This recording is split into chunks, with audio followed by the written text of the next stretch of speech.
E aqui tem uma coisa interessante, né? Existe um arco narrativo que se repete praticamente em todos os capítulos de Daniel, que é a ideia de que você tem um opressor, normalmente representado pela Babilônia. A Babilônia é um símbolo na Bíblia do homem querendo se colocar no lugar de Deus, do homem querendo ser adorado no lugar de Deus. Isso desde lá de Isaías, que a Babilônia é usado para representar o próprio Satanás, lá em Isaías capítulo 14, né? Até no final, lá em Apocalipse, a Babilônia sempre tem essa ideia. Então o arco, né, voltando para o arco, é um opressor representado pela Babilônia que oprime alguém que é fiel a Deus. Essa pessoa que é fiel a Deus decide se manter fiel até o fim, e quando chega no final, no último instante, Deus faz um milagre, Deus subverte a natureza, subverte a ordem natural das coisas e salva esse fiel. Essa ideia, esse arco, aparece em todos os capítulos, tanto nos capítulos históricos quanto nos capítulos proféticos. É sempre essa ideia em Daniel, né?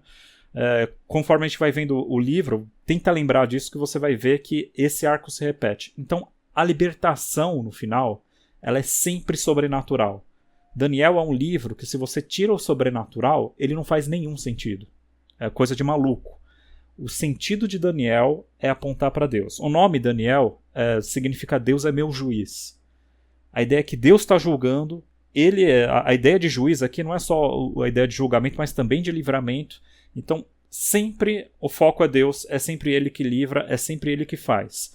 Tudo que a gente faz é só se colocar nas mãos dele, porque a história está nas mãos dele e quem vai livrar no final é ele. A gente não tem mérito nenhum. Não adianta você querer seguir a Bíblia para ser mais forte, para ser mais inteligente, para ser mais produtivo, porque se você não quiser se colocar nos planos de Deus, e mesmo assim, mesmo se for para perder a saúde, a força e a produtividade, eu continuo seguindo a Deus, se não for para ser assim, não faz sentido. O livro de Daniel não é uma fórmula de coaching de como ter uma vida melhor. O livro de Daniel é uma fórmula de como se colocar nas mãos de Deus e esperar até a morte, sabendo que no final ele vai se levantar e vai ter uma ação sobrenatural na história. Quem é o protagonista da história? Né? É Deus. E uma das primeiras coisas que Babilônia quer mudar justamente é esse nome, né? Quer tirar o nome de Daniel e colocar ele como servo das divindades babilônicas. Acho que justamente essas divindades pragmáticas, né? Essas divindades utilitaristas em que você oferece um sacrifício e ele te recompensa, ele te dá alguma coisa, mas é sempre essa relação de troca, né? Contra a cultura. O Evangelho clama pelo diferente. Quando a gente olha para o livro de Daniel e a gente compara com a religião de algumas pessoas que querem ser piedosas demais, o curioso é que acaba sendo um tiro saindo pela culatra. Porque a religião, que é essa religião, não, eu vou ser totalmente piedoso, eu não posso sair da linha, eu tenho que mostrar para todo mundo que eu sou fiel, porque assim eu vou ser melhor, eu vou ser mais inteligente e tal. Todo esse pensamento que a gente estava falando de utilitarismo e de mostrar para os outros e de não saber escolher as batalhas, tudo isso é próprio do pensamento pagão. Porque é assim que funciona o paganismo. É a barganha com Deus, né? Você faz o ritual do jeito certo e o Deus te atende. O livro de Daniel mostra o embate entre o pensamento da adoração de Deus e o pensamento pagão. Sim, isso que é interessante. Adoração babilônica. Mais pra frente, lá no capítulo 3, tem a frase tem uma das frases mais emblemáticas do livro, que fala assim, olha, fica sabendo, rei, que se Deus quiser livrar a gente, ele livra. Mas se não quiser mesmo também... se ele não livrar, a gente continua aqui parado e a gente vai morrer, vai ser jogado na fornalha, vai acabar e morrer, a nossa história acaba aqui. Mas a gente vai ser teimoso até o fim, e a gente não vai ganhar nada com isso do ponto de vista da Babilônia, porque a gente não está interessado nos conceitos de vocês, a gente não está interessado no que quer ganhar do ponto de vista de vocês. A gente perde tudo, se você quiser. Só que a gente vai continuar seguindo aquilo que a gente acha que é certo.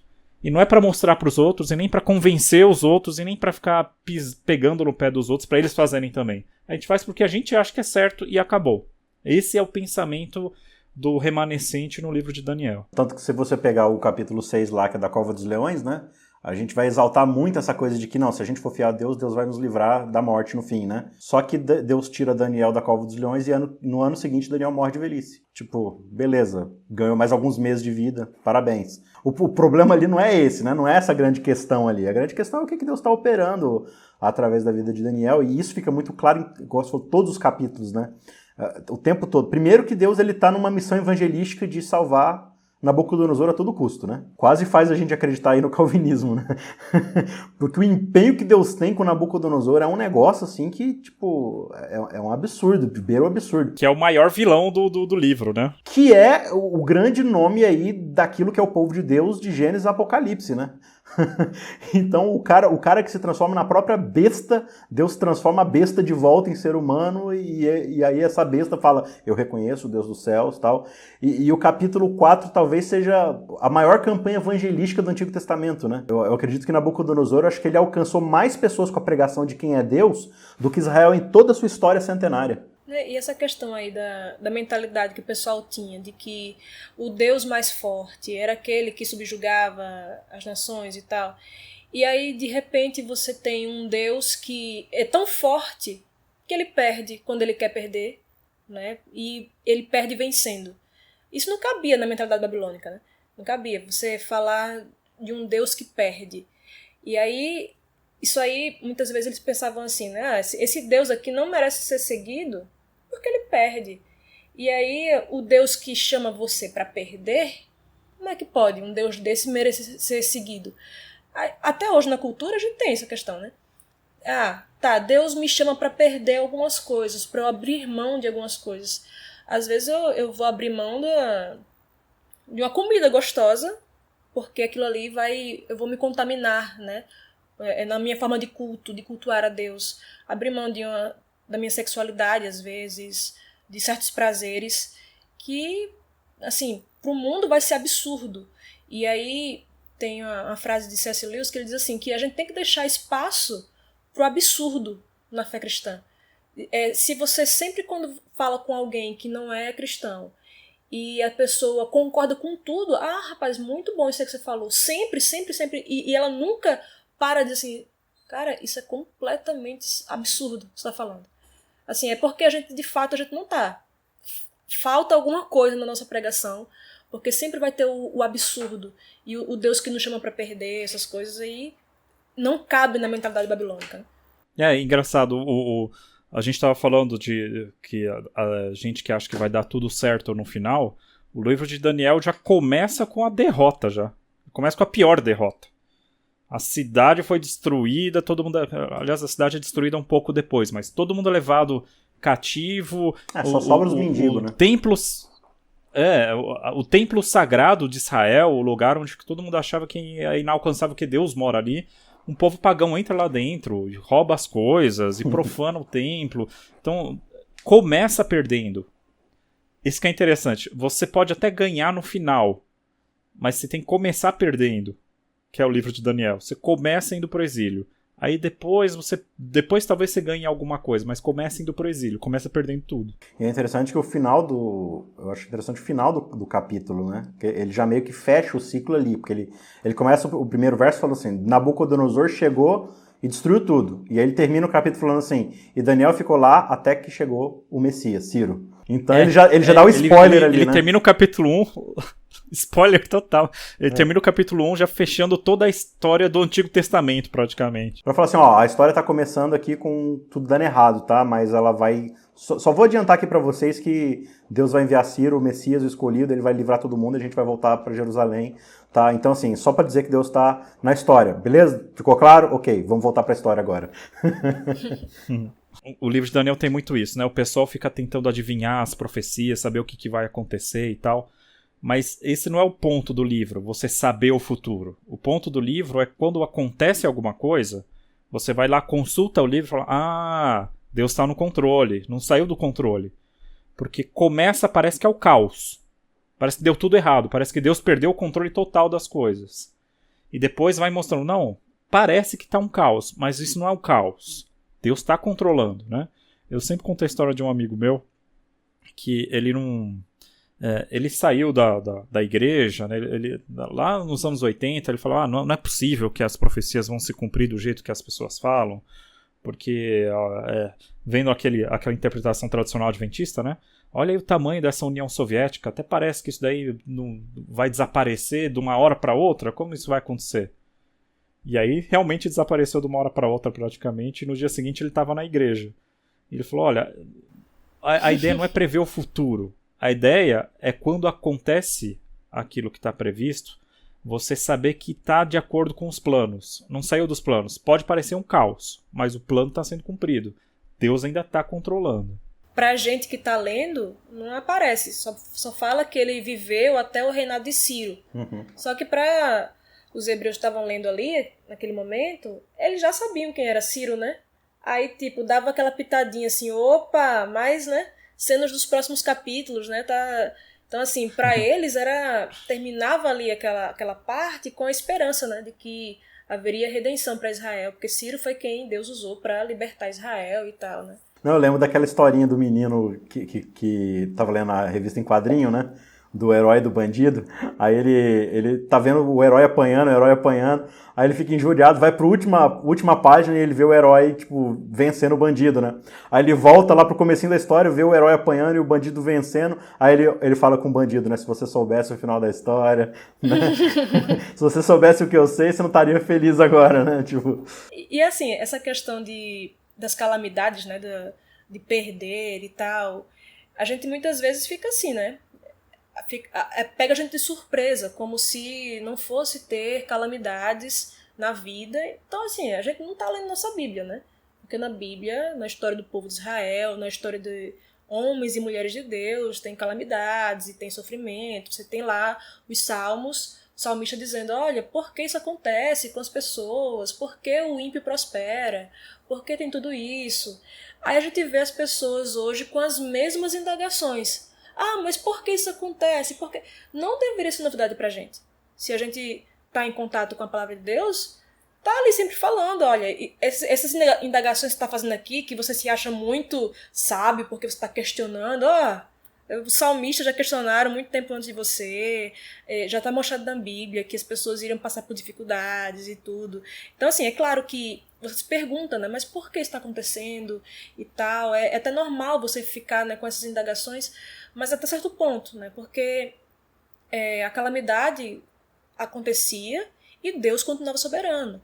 E aí, quando a calamidade vem, é justamente para mostrar isso pra gente, né? Olha, eu continuo soberano, eu continuo no controle. Deus agiu, né? Tem uma ilustração bem legal de A.W. Tozer, que ele diz que é como se fosse um transatlântico, né? A história da humanidade.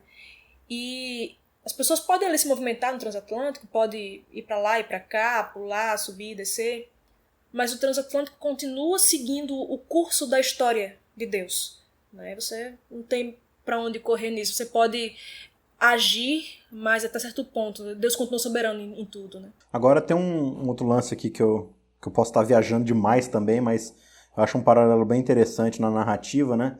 Que esse lance deles rejeitarem a comida como forma de rebeldia, né? Como forma de se submeter à cultura babilônica. Mas você tem dois outros momentos onde isso se faz presente, né? Você tem lá, justamente, né, em Gênesis 3, coma do fruto, né? Tá aqui o fruto de independência de Deus, né? O fruto onde você vai declarar que você tá debaixo do seu próprio controle, que você não depende de Deus. E o outro momento é onde Jesus justamente é oferecido e fala, se você é o filho de Deus, se você está debaixo da dependência divina, né? Se você tem essa divindade toda, age no seu próprio benefício, age no seu próprio interesse. Como esse pedaço de pão aqui. Eu acho um paralelo bem interessante, porque esse é o espírito de Babilônia, né? Seja lá no Éden, seja lá no deserto e tudo mais. E eu acho que nessas três questões, o problema não está na comida ali. O problema está na comida como forma de independência, né? Seja para adquirir o conhecimento divino, seja para você usufruir do que Babilônia tem de melhor para você, ou seja, para você falar assim, não, eu tenho o poder divino, mas eu não vou usar para a salvação da humanidade, vou usar para saciar meu apetite, meu interesse, para viver para o meu próprio eu, né? Esse é o padrão de loop de Babilônia o tempo todo, né? E nas três ocasiões você vê situações distintas, mas o mesmo ponto central, né? Lá no Éden, você não tinha adversidades ali, era tudo perfeito, você estava num jardim perfeito, e ali tá colocada aquela prova ali, parece uma coisa assim muito trivial, né? Um fruto, mas justamente acerca de quem você vai adorar, né? Se você vai seguir os suas próprias inclinações não, porque não tem inclinações para o mal, né? Se você vai seguir sua própria forma de pensar ou se você vai obedecer a Deus. Aí você tem em Babilônia Você tem novamente um paraíso, né? Porque você tinha ali as maravilhas, uma das 7 maravilhas do mundo, estava lá, já tem suspense e tudo, ali era uma festa ali para os olhos, pois é, era muito imponente, Babilônia, tudo, mas ali eles estavam em adversidade, né? Mesmo no meio ali daquele paraíso aparente. E, mais uma vez, essa prova é colocada. E você tem Jesus no deserto, em meio a adversidades, num local completamente adverso, que era ali no sol, com fome. E, assim, foi tirado todas as partes boas, né, dos outros episódios. Jesus ficou só com o que era ruim e venceu. Mesmo assim, né? Jesus venceu no deserto quando Adão não venceu no jardim perfeito, né? E Daniel venceu numa perfeição ali, mas quando isso era justamente uma isca, né? Era ali que estava a isca para ele, né? Você ia falar? Eu não acho viagem, não, o link entre essas ideias, porque eu acho que tem sentido, tem uma relação bíblica aí. A comida na Bíblia é extremamente significativa. O ato de comer, ele não é só um ato biológico, ele é um ato espiritual, assim. Tem uma ideia espiritual. Também tem a ideia de que a comida é o que te dá vida, né? É o que te mantém vivo, né? É o que te dá vida. Justamente, eu entendo pelo menos assim, que comer significa que você está pegando algo externo a você, que vai fazer parte de você e que aquilo vai te sustentar. Quem que te deu a comida? De onde veio a comida, né? Veio de algum lugar. Alguém está te sustentando no mundo. Você não vive, você não surge sozinho e se mantém sozinho, né? Mas isso aparece lá no Éden. Isso vai aparecer... Jesus tem um monte de simbolismo relacionado à comida. Ele fala que ele mesmo é o pão da vida. Você tem que comer a carne dele para viver. Você tem a ideia do banquete relacionado ao reino messiânico. Você vai chegar no céu que você vai comer. É isso que você vai fazer, vai comer. A Bíblia inteira, ela é recheada de ideias. Comigo é comer minha carne e beber do meu sangue, né? É comer minha carne e beber do A meu minha comida sangue, e minha bebida é fazer a vontade do meu Pai que está nos céus. Exato. Então, de capa a capa, de Gênesis a Apocalipse, o ato de comer é muito espiritual na Bíblia. Eu acho que esse é um dos motivos que leva Daniel a ter essa visão tão religiosa, tão espiritual da comida naquele contexto, lá, de escolher essa batalha, né? E é um dos ídolos, né, que existe na Bíblia, existe na nossa época. É o ídolo da glutonaria, né, de você satisfazer os seus prazeres e tal, por meio de algo que é bom, que é benéfico, que Deus criou como uma bênção.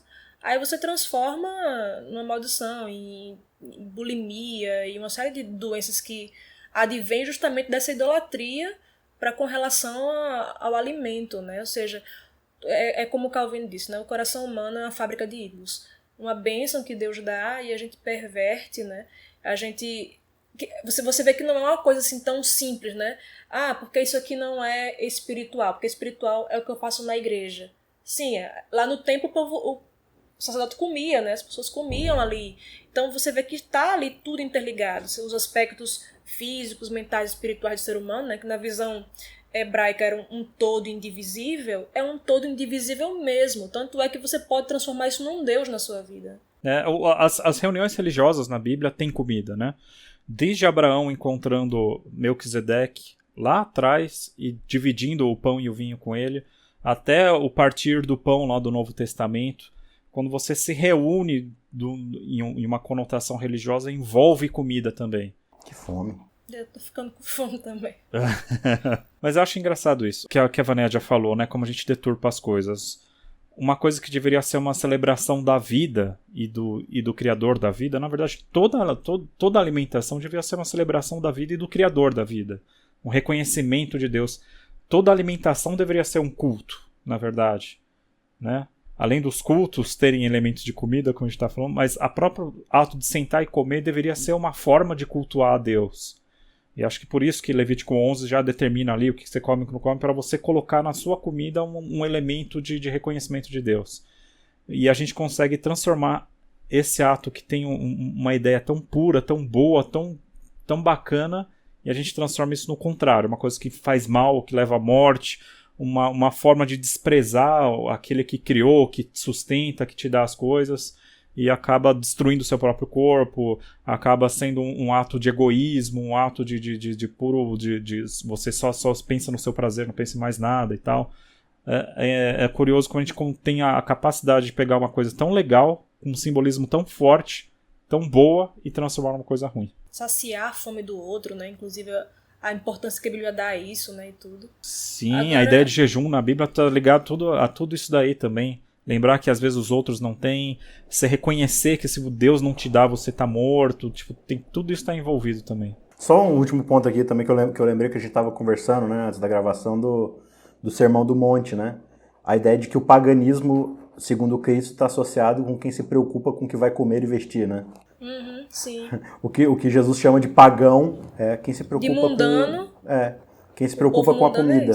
Tipo assim, o pai não dá pra vocês a comida, ele não cuida, né? Então por que vocês estão preocupados que nem qualquer outro pagão que não tem Deus? Porque quem se preocupa se vai ter comida ou não é quem não tem Deus, né? Tanto que, e aí ele ensina na oração, né? Como é que é a oração? Venha o teu reino, seja feita a tua vontade, na terra como nos céus. Próximo passo, o pão nosso de cada dia. Né? Isso tá incluso lá. Na confiança de que esse reino de Deus nos provém essa ideia, né? Então eu acho muito legal essas coisas que a gente tava falando, né? As coisas que a gente chama de paganismo, a Bíblia tem uma ideia completamente diferente, né? De novo, é o espírito de Babilônia. Se eu não comer a comida do rei, eu vou passar fome. Não. Você vai depender de Deus e ele que vai te dar o que você precisa, né? Mundanismo é sempre algo externo, né? É uma roupa, enfim, não que não possa ser também, pode. Mas na Bíblia, é sempre algo que começa no coração, né? É você desejar um alimento, é você, enfim, sempre algo que se externaliza por meio daquilo que você come, daquilo que você veste, enfim, várias coisas. Você pode ser mundano sendo um monge do deserto que tá lá sozinho em cima da montanha, isolado de todo mundo, e ainda assim ser mundano do mesmo jeito, né? Mas, bom, em relação aos nomes, os nomes têm a ver com isso também. Porque dentro dos nomes tem um reconhecimento aí de Deus ou uma adoração aos deuses falsos, né? Aí a gente tem os 4 nomes: Daniel, Ananias, Misael e Azarias, né? Daniel, Deus é meu juiz, como a gente falou. Hananias vem a graça do Senhor, de Yahvé, né? Uhum. De Hanan. Ou aquele que é amado, aquele que é amado por Deus, aquele que é agraciado por Deus. E né?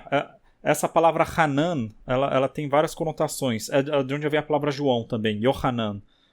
Hananias é meio que o contrário de Yohanan. Yohanan Yahvé é gracioso, e Hananias é a graça de Yahvé. O Hanan é a ideia de Deus dar de graça uma coisa. É graça nesse sentido, tipo, você não precisa fazer nada, ele está te dando. Então tem a ver também com amor, com misericórdia, às vezes é traduzido também desse jeito, né? Uhum. Misael é quem é como Deus. Michael, né? Misael é interessante porque tem uma variação desse nome que aparece também no livro de Daniel, que é Miguel, né? Michael, quem é como Deus. E Azarias quer dizer Yahvé ajudou, né? Vem de Ezer, que é ajuda, o meu socorro, né? Socorro, exato. E aí ele transforma esses nomes, né? Daniel, que é Deus é meu juiz, vai virar Beltesazar, que significa que Bel preserve a tua vida. É exatamente a ideia de que não é Deus que te sustenta, é outra entidade qualquer. Bel. Outra coisa qualquer. Hananias vai se tornar Sadraque, que é a ordem de Ak, ou de Aku, que era um nome de um dos deuses Sol, da né? Babilônia. Isso. Acho que é o deus, deus dos astros. Isso. Mesaque é quem é como Marduk, que é o Misael. Quem é como Deus se torna quem é como Marduk. E Azarias, que é Yahvé ajudou, a ajuda de Yahvé, se torna Abednego, que é servo de Nego, né? Eved é um nome parecido com no hebraico também. O servo de Nego, ou Nabu, que era o deus da sabedoria. Sim. Então não é Deus, não é o Senhor que te ajuda, não é Yahvé que te ajuda. É o Nabu. E pode parecer um monte de coincidência, né? O cara veio e fala assim, nossa, mas que coincidência, que tem uns significados muito parecidos, só troca uma coisa. Não é coincidência, né? Os caras estão meio que fazendo trocadilhos, né? Eles estão justamente pegando os nomes dos hebreus e fazendo trocadilhos com os deuses deles. É de propósito a coisa, né? Vocês não vão mais fazer referência aos deuses de vocês, vocês vão referenciar os nossos deuses, né? E tem tudo a ver com uma ideia de cosmovisão. Ele quer trocar teu nome para trocar a tua identidade. Na verdade, toda a ideia aqui de Daniel 1 é mudar a identidade daqueles jovens israelitas, né? É você pegar todo o sistema de crença, toda a cosmovisão deles e transformar em outra coisa. Já sequestramos a religião de vocês, né? Tá lá no nosso templo, né? Aí a gente mudou a linguagem de vocês, colocou vocês debaixo da nossa cultura, mudamos o seu estilo de vida, mudamos seu nome, tudo vai apontar para o nosso estilo de vida, para a nossa cosmovisão para nossa identidade. A gente está desconstruindo a identidade de vocês e formando vocês a nossa imagem e semelhança, né? E é engraçado, quando Daniel bate o pé na questão da alimentação, ele torna tudo irônico, porque ele faz com que toda essa forçação de barra dos babilônicos não tenha sentido nenhum. Uhum. Ah, você quer que eu me chame Beltesazar? Tá bom, pode me chamar de Beltesazar, não tem problema. Não interessa o que vocês acham que esse nome significa, pra mim ele não significa nada. Porque quando eu vou falar isso aqui é como externo à minha religiosidade, eu bato o pé e se vocês quiserem me matar, eu continuo aqui. Quando ele pega um ponto só, que pode ser até, talvez até pros babilônicos seria um ponto menor, tanto que eles até permitiram, né? Mas quando ele pega um ponto só, ele consegue subverter todo esse esforço da nação inteira para mudar a cabeça daqueles 4 jovens. Mas você vê justamente, né? O que era a cultura lá que eles estavam aprendendo em Babilônia, que era justamente o lance de interpretações e visões. De novo, isso vai ser para a glória do nome de Deus, né? Aí o lance da alimentação vai fazer com que eles se impressionem com o nome de Deus. Então, no fim das contas, assim, os caras fazem trocadilho com o nome deles, mas no capítulo 2, 3 e 4 tá lá Nabucodonosor mandando todo mundo adorar o Deus de Daniel, né? Aliás, o Deus de... Ele fala o Deus de Daniel ou o Deus de Beltesazar no texto? Deixa eu até ver isso aqui, porque vai ser engraçado. Deixa eu só falar uma coisa rapidinho, então, enquanto tu tá procurando aí. Pouco importava, né, assim, pra Daniel, os amigos dele, como é que eles iriam ser chamados, né? Porque não é uma coisa que dependesse deles. Ah, você pode me chamar do que você quiser. Agora, aquilo que eu vou consumir, isso aí eu quero ter controle sobre aquilo que eu vou ingerir. Porque aí é algo que diz respeito à minha adoração para com Deus. A sua adoração, a forma como você vai me chamar, é indiferente. A gente faz muitas vezes justamente o contrário, né? A gente consome um monte de coisa da cultura que não tem ligação nenhuma com Deus bíblico.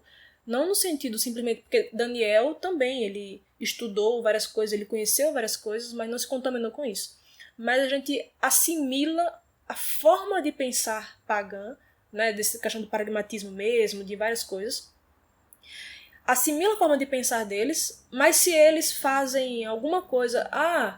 faz uma piada. Meu Deus, estou sendo perseguido pela minha fé. Eu acho até uma zombaria para com as pessoas que de fato são perseguidas pela fé, que são mortas, são presas, enfim. A forma como o outro se refere à minha fé, se refere a mim, se refere ao meu Deus, é algo que o outro vai ter que prestar contas. Mas aquilo que eu consumo, isso aí eu tenho que prestar atenção. Aquilo que eu ingiro, que eu coloco para dentro da minha mente e do meu corpo, essa é a minha adoração para com Deus. Mas isso aí eu acho besteira. Eu assimilo um monte de coisa da cultura, mas a cultura não pode falar uma coisa assim que eu me ofendo facilmente, porque, enfim... Você falou uma coisa que é bem interessante, me faz pensar, Vanédia, porque Daniel, o que ele fez? Ele estava falando a língua dos babilônicos, devia estar vestido igual um babilônico, só que dentro dele, o jeito de pensar e agir era um jeito de um israelita, de um judeu. O que acontece às vezes? O pessoal é um pessoal de igreja, fala linguagem de igreja, se veste como igreja, mas o jeito de pensar é um jeito pagão. O que adianta, né? Essa não é toda a discussão lá dos evangelhos quando está descrevendo João Batista, né? O João Batista, ele não está no templo, ele não veste as roupas sacerdotais, ele não come a comida dos sacerdotes. Tudo é diferente do que os servos de Deus vestem, comem, onde eles habitam e tudo mais. E o texto começa falando, voz do que clama no deserto, né? Ou seja, o Deus ele não tá no templo, ele tá no deserto. Então, tipo assim, você tem os caras com a roupa certa, no lugar certo, comendo comida certa, e Deus não tá lá, Deus tá em outro lugar, Deus tá lá no deserto. Então é muito disso, né? Tipo, a nossa religião ela é muito estética, né? E de novo, eu estava conversando com a Vanégia antes de você chegar, né? Do Sermão do Monte, né? Jesus o tempo todo ali ele está falando da estética versus essência, né? Toda a ideia do Sermão do Monte é essa. Primeiro ele fala das leis. Então, vocês estão pensando que lei é o que se manifesta para fora. Mas a lei começa aqui no coração, né? O pecado ele começa aqui na mente, com o que você pensa, como você olha o outro. Então, vocês acham... Aí vai falar da oferta lá, né? Vocês ficam fazendo oferta para todo mundo ver. Vocês dão esmola para todo mundo ver. Vocês fazem jejum para todo mundo ver. Vocês oram para todo mundo ver. Mas por dentro de vocês só estão interessados no louvor dos homens, né? Vocês só estão... Então, assim, a recompensa de vocês já está aí, né? Então, o tempo todo Jesus está falando dessa questão do que manifesta exteriormente versus o que está de fato no coração ali, né? Então, Babilônia, o espírito de Babilônia o tempo todo é o de exaltação do ego, né? É o de exaltação do eu o tempo todo ali, então... Não, e você vai, muitas vezes, para a universidade, né? As pessoas ficam com medo, porque vai perder a fé, enfim, não sei o quê. Mas se essa pessoa passar os 4 anos na universidade, indo para a igreja regularmente, tudo, essa pessoa não perdeu a fé. Agora, vê dentro dela como é que tá. Às vezes ela assimilou um monte de ideia que tá ali na universidade, de humanismo, de cientificismo, não a ciência em si, mas a ciência como resolução de tudo, ou, sei lá, os vários ismos aí, né? Ideologia. Marxismo. Ela assimilou tudo isso, ela tem um deus ideológico ali que... quem é que vai prover as coisas para a humanidade? Vai ser Deus? É Deus que dá o sustento? Não, é a minha ideologia. Então como é que eu vou melhorar a situação? Eu mudando a economia. Se eu mudar a economia, as pessoas vão ter uma vida melhor, enfim, elas vão ter uma saúde mental melhor. Cheio de países aí que a economia é maravilhosa, as pessoas... E um dos maiores índices de morte é suicídio. Né? Eu aderi a um monte de pensamento da cultura, mas como eu estou fazendo tudo aquilo ali, né? Aquele rito exterior, eu estou indo à igreja, eu estou fazendo uma série de coisas, então não. E assim, hoje, assim como nos dias de Daniel, ainda tem um monte de ideologia, um monte de religiões seculares que militam, né, pela nossa fidelidade. Né? Se você vai aderir ou não a isso, né, muitas vezes não é visível. Não é uma coisa assim, as pessoas veem como é que os outros me chamam. Estão me chamando de Beltesazar, então não pode... Mas aquilo que é invisível, aquilo que eu vou assimilar, aí muitas vezes a gente não se importa. Mas aqui no capítulo 3, aquela ironia que a gente estava falando, né? Bendito seja o Deus de Sadraque, Mesaque e Abednego, né? Então, só que olha que mais interessante. Portanto, faço um decreto ordenando que todo povo, nação e língua que disser blasfêmia contra o Deus de Sadraque, Mesaque e Abednego. Que blasfêmia, tipo ficar fazendo trocadilho com... com o Deus de Sadraque, Mesaque e Abednego seja despedaçado, né? Tipo, ai, que engraçado isso aqui. É uma das ironias, né? O humor bíblico é por ironia. E às vezes é sutil. Aliás, o humor de Daniel, ele é muito literário, assim. Aí mesmo, nesse capítulo 3, eu acho que é o capítulo mais irônico e mais cheio de humor. Porque ele faz um humor que ele fica repetindo o nome de todas as coisas que iam acontecer. É o seguinte, quando tocar a buzina, a flauta, a harpa, sambuco, saltério, gato de força, tá? Aí vocês têm que se ajoelhar. Mas quem não se ajoelhar quando tocar a buzina, as flautas... Tipo, parece ele Monty fica Python, repetindo. né? Uma coisa assim, né? Porque aí você tem aquela impressão de toda aquela corte bagunçada, assim, tudo um negócio meio É a última vez que eu vou tocar a buzina, a flauta.